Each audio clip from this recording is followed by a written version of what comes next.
Hey everyone, I am your friend Avinash Kumar and आज हम लोग यूपीएससी सीएससी 2022 के question paper real question paper के इकोनॉमिक क्वेश्चंस को हम लोग सॉल्व करने वाले हैं। हम लोग सेट बी के अकॉर्डिंग कर रहे हैं। So the question is rapid financing instrument and rapid credit facility are related to provisions of the lending by which of the following. So इसका करेक्ट आंसर होगा इंटरनेशनल मॉनेटरी फंड, जिसे कि हम लोग क्या कहते हैं, IMF। एंड IMF को लेंडर ऑफ लास्ट रिजॉर्ट भी कहा जाता है। वर्ल्ड बैंक के कंपैरेटिवली फाइनेंशियल असिस्टेंस को प्रोवाइड करना है, सो IMF क्या कर देता है, प्रायोरिटी और उसे जल्दी से प्रोवाइड कर देता है। सो rapid financing instrument and rapid credit facility वो जो लो इनकम कंट्रीज के लिए बनाई गई थी और उनके लिए, जिससे कि एकदम स्विफ्टली पेमेंट ट्रांसफर हो सके, इसमें फ्लेक्सिबिलिटी प्रोवाइड की जा सके। और हालांकि इसमें कंसेशन भी प्रोवाइड किया जाना था जो कि एक्स्ट्रा लो इनकम कंट्रीज है। So next question is with reference to the Indian economy consider the following statements. तो इसमें किसके बारे में बात हुई है, इसमें NER और RER के बारे में बात हुई है। अगर आप ये तीनों स्टेटमेंट्स को देखेंगे तो सो देखिए, ये जो NER और RER that means nominal effective exchange rate और रियल इफेक्टिव एक्सचेंज रेट, ये दोनों क्या होता है, ये दोनों एक्सटर्नल कॉम्पिटिटिवनेस को मेजर करने के काम आते हैं। ये दोनों ही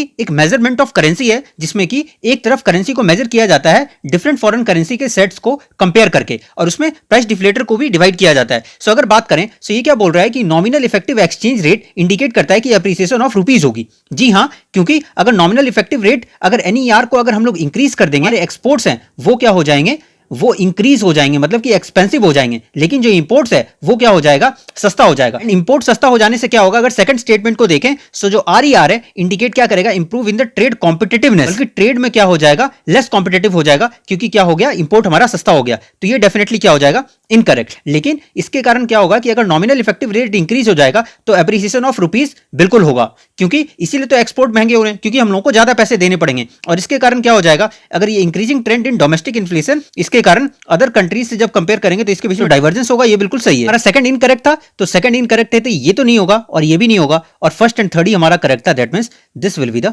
answer. If we move to next question, so with reference to Indian economy consider the following statements. So if the inflation is too high, मतलब महंगाई अगर बहुत ज्यादा है, so RBI will likely to buy government securities. क्या ऐसा होगा, RBI अगर बाय करेगी गवर्नमेंट सिक्योरिटीज तो उसको क्या करना पड़ेगा, जो रुपीज है उसको इंजेक्ट करना पड़ेगा मार्केट में, क्योंकि वो गवर्नमेंट सिक्योरिटीज को बाय करेगी तो उसे वापस पैसे देने पड़ेंगे। तो उसे बाय नहीं बल्कि क्या करना पड़ेगा, ये बाय गलत है, बल्कि क्या करना पड़ेगा, सेल करना पड़ेगा। अगर वो सेल करेगी तभी तो जाकर के उसके पास वापस आ जाएंगे पैसे। इसके कारण क्या हो जाएगा, मार्केट में पैसे कम पड़ जाएंगे और RBI के पास वापस पैसे खींचे चले जाएंगे, जिसके कारण इन्फ्लेशन अगर बहुत ज्यादा हाई है तो उसके बाद उससे कंट्रोल लगाया जा सकेगा। तो इसका मतलब क्या हो गया कि फर्स्ट स्टेटमेंट इज इनकरेक्ट।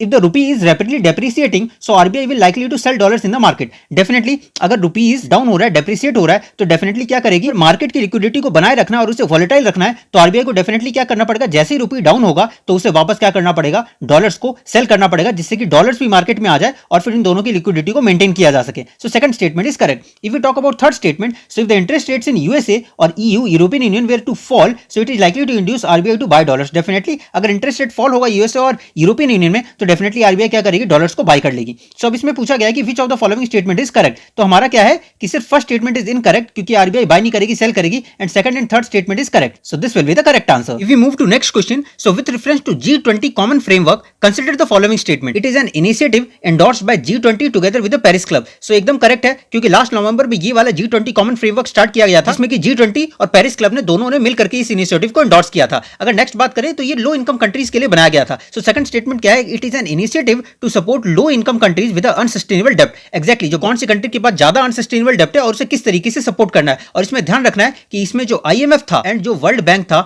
इन दोनों ने क्या किया था, इसमें मेडिएशन किया था और इसमें हेल्प किया था। सो इसमें कौन सी स्टेटमेंट सही होगी, इसमें दोनों की दोनों ही स्टेटमेंट सही होगी। So both 1 and 2 are correct. If we talk about next question with reference to Indian economy, what are the advantage of inflation index bond. Inflation index bond क्या होता है, जैसे कि कोई भी sovereign body, let's say government. So अगर government अगर inflation index bond को इशू करती है, तो जो भी इन्वेस्टर इसमें इन्वेस्ट करेगा उसको क्या होगा कि इररिस्पेक्टिव ऑफ कितना भी इन्फ्लेशन बढ़ जाए, मतलब कि इन्फ्लेशन रुपीज में कितना भी इन्फ्लेशन बढ़ जाए, तो उसको क्या होगा, एक कांस्टेंट रिटर्न मिलता जाएगा, जिससे कि वो क्या हो जाएगा, एकदम सेफगार्ड हो जाएगा, उसे एक हेज प्रोवाइड हो जाएगा, जिससे कि अगर कितना भी जो मैक्रो इकोनॉमिक रिस्क है इससे वो बच पाएगा। तो इसके कारण क्या होगा कि इंटरेस्ट रेट जैसे ही हाई होगा तो गवर्नमेंट क्या कर सकती है, reduce the coupon rates on borrowing of IIB। Next statement की बात करें, so IIB provide protection to the investors from uncertainty regarding inflation. देखिए अगर बात करें IIB जो 1997 के जो रूल्स हैं उसके अकॉर्डिंग क्या हुआ करता था, प्रिंसिपल अमाउंट होता था, उसी पे ही उन्हें इन्वेस्टर को सेफगार्ड होता था, लेकिन इंटरेस्ट पे क्या हो जाता था, सेफगार्ड नहीं मिलता था, इंटरेस्ट पे सेफगार्ड नहीं मिलता था। लेकिन बाद में इसे रिवाइज किया गया और अब प्रिंसिपल प्लस इंटरेस्ट दोनों पे ही क्या हो जाता है, सेफगार्ड मिल जाता है अगर इन्फ्लेशन हो तो। सेकंड स्टेटमेंट क्या है, ये अनसर्टेनिटी रिगार्डिंग द इन्फ्लेशन सही है। अगर नेक्स्ट बात करें, so interest received as well as the capital gains on the IIB are non taxable. नहीं, ऐसी बात नहीं है, इसके ऊपर जो कैपिटल गेन्स होता है उसके ऊपर टैक्स लगता है। सो ये नॉन टैक्सेबल नहीं है बल्कि टैक्सेबल है। So first and second are only correct. So इसमें पूछा गया कि करेक्ट कौन सा है, first and second are only correct because third वाले में क्या हो जाएगा, ये नॉन टैक्सेबल नहीं है बल्कि क्या है, टैक्सेबल है। With reference to foreign owned e commerce firms operating in India which of the following are correct. मतलब कि जो foreign owned e commerce firms जो इंडिया में जैसे ऑपरेट कर रहे हैं, सो उसके बारे में कौन सा स्टेटमेंट करेक्ट है। सो इसमें क्या है कि they can sell their own goods in addition to the offering of their platforms as the market places. So ये स्टेटमेंट करेक्ट नहीं होगा, ये स्टेटमेंट इनकरेक्ट होगा because they can't sell their own goods. इसके ऊपर लिमिटेड लगाई गई है क्योंकि अगर वो अपने गुड्स को सेल कर देते, जिसमें कि अगर उनकी खुद की इक्विटी रहती है, तो उसमें क्या हो जाएगा कि वो प्राइस को मैनिपुलेट कर सकते हैं, वो प्राइस को इन्फ्लुएंस कर सकते हैं। ये रीजन है कि गवर्नमेंट ने लास्ट ईयर इनके ऊपर रोक लगा दी थी कि आप डायरेक्टली नहीं कर सकते हैं। यहां तक कि जो 100% FDI अलाउड थी वो मार्केट प्लेस ई कॉमर्स में थी, जिसमें कि buying and sell of goods कर सकते हैं। ई कॉमर्स मतलब क्या होता है, buy and sell of goods, right. So जो इन्वेंट्री बेस्ड ई कॉमर्स रहते हैं उसमें क्या हो गया कि FDI को अलाउड क्या किया गया है, नहीं किया गया है, सिर्फ और सिर्फ इसमें किया गया है। तो यही रीजन है कि वो सेल ऑफ गुड्स को डायरेक्टली नहीं कर सकते हैं। And second statement is the degree to which they can own big sellers of the platforms are limited. Exactly it is limited and it is limited to how much,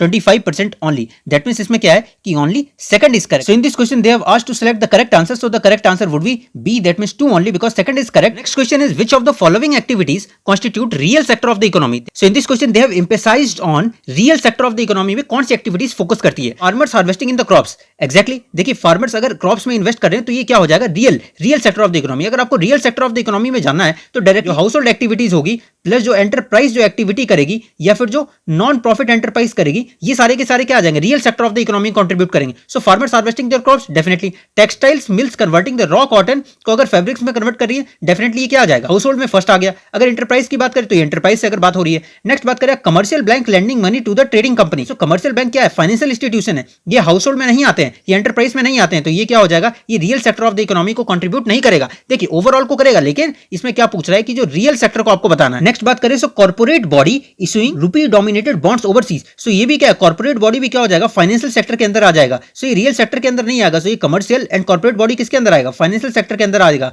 सो इसीलिए real sector को कौन contribute करेगा, only first and second.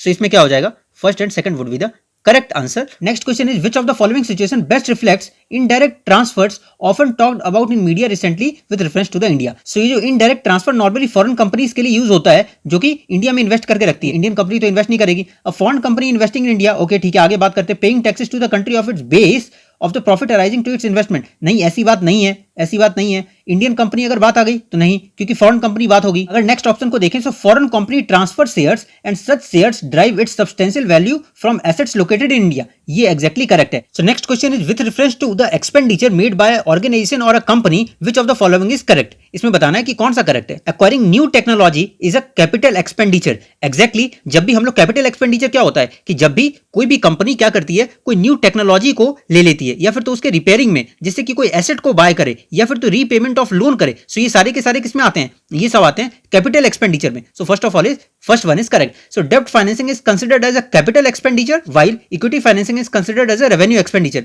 नहीं, ऐसा नहीं है। जो डेब्ट फाइनेंसिंग है ये कैपिटल एक्सपेंडिचर का पार्ट नहीं है, बल्कि डेब्ट फाइनेंसिंग क्या होता है, डेब्ट एक्सपेंडिचर का पार्ट है, जिसमें कि कंपनी क्या करती है, जो सिक्योर्ड लोन्स होती है या फिर तो अनसिक्योर्ड लोन्स लेती है, जिसे कि वापस क्या करना है, वापस को इंटरेस्ट अगर मिला जुला करके उसे रिटर्न करना है। सो ये डेब्ट फाइनेंसिंग कैपिटल एक्सपेंडिचर में नहीं आता है। सो सेकंड वन इज क्या हो जाएगा, incorrect. Only first is correct. So which is the correct answer, only first is the correct answer. Next question is with reference to Indian economy consider the following statements. A share of the household financial savings goes towards government borrowing. Exactly ये ऐसा ही होता है, क्योंकि ये जो house hold financial saving है ये 2021 के इनिशियल 9 मंथ्स में ही ये 12.5% हो गया था, बल्कि एट सरप्लस सेक्टर था। अगर बात करें और भी डिफरेंट सेक्टर्स की तो वो सारे नेगेटिव में चल रहे थे, लेकिन ये पॉजिटिव में चल रहा था। और इसके अगर पास्ट को कंपेयर किया जाए सो वो 9% था, वो 12% था, लेकिन 12.5 के एवरग्रीन हाई पे वो पहुंच गया था। नेक्स्ट बात करें dated securities issued at the market related rates in the auction from a large component of the internal डेब्ट। एग्जैक्टली ये ऐसा ही होता है। So both are correct. So which of the above statements are correct, actually both are correct. So this is first part of solving the UPSC CSE paper economic question, and further we will discuss with